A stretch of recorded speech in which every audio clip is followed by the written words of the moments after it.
नमस्कार आपण माने अनेक नायकों कहानी शुणी किंतु आज मु आपन को एमती जने व्यक्ति परिचय कराइबी जहां कहानी शुणिले आपण आखिरी लुह आसीज एवं गर्व छाती कुंढे मोट हो कल्पना करंतु जने साधारण बस कंडक्टर जार दरमा बहुत कम जे दिन सारा बस भितर ठिया हुई लोक को टिकेट काटुले किंतु सेही खाकी पोशाक भितर जने मनीष थिले जे निजर सारा जीवन संचय को केवल गोटे काम लगाईदेले कामटा थिला बही संग्रह करिबारे लोके तांको पागल कहले किंतु से पागलामी आज भारतर सबुठार बड़ बेसरकारी लाइब्रेरी ठिया कर देछि।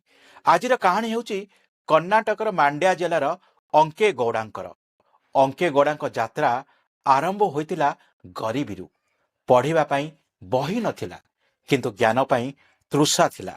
जेतेबेले से बस कंडक्टर भावे चाकरी आरंभ कले सेतेबेले से एक अजीब निष्पत्ति नेले से निष्पत्ति ने थिला बही किनिबा।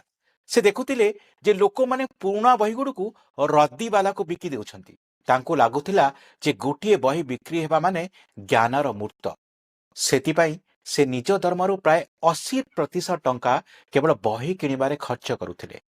तांको पत्नी विजयलक्ष्मी कहंती घरे खाइबाकू चाउल नथिले भी अंके गोड़ांक झोलारे नुआ बही निश्चय थाए।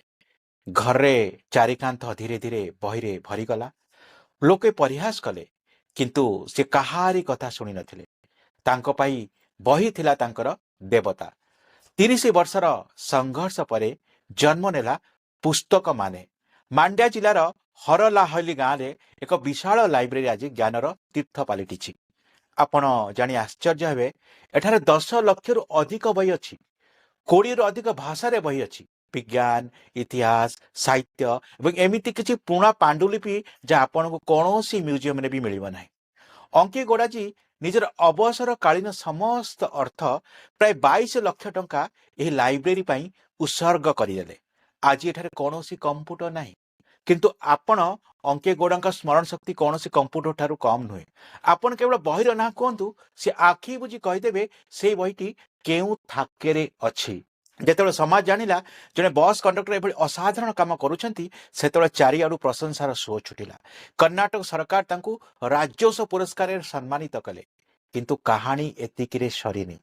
2026 मसीह भारत सरकार अंके गौड़ांक निस्वार्थ पर सेवा को देखिले एवं तांकू देशर चतुर्थ सर्वोच्च सम्मान पद्मश्री सम्मानित कले। आज बड़ बड़ गवेषक और पीएचडी छात्र माने तांको लाइब्रेरी को आसुछंती से साब्यस्त करदेले जे शिक्षा केवल धनी लोकंकर संपत्ति नुहे जार इच्छा अछि से गरीब हेले भी ज्ञानर सम्राट होई परिबो।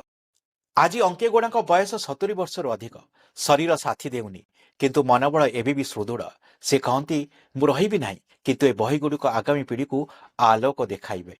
बंधुगण आमे टंका पछरे दौड़ुछु किंतु पद्मश्री अंके गौड़ों परी मनुष्य ज्ञान पछरे दौड़ी देशर भविष्य को गढ़ुछंती।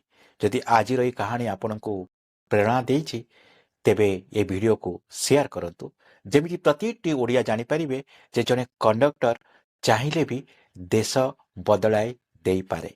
रहुछि पुणी देखाबो एमिति एक संघर्षर कहानी। जय हिंद जय ओडिशा।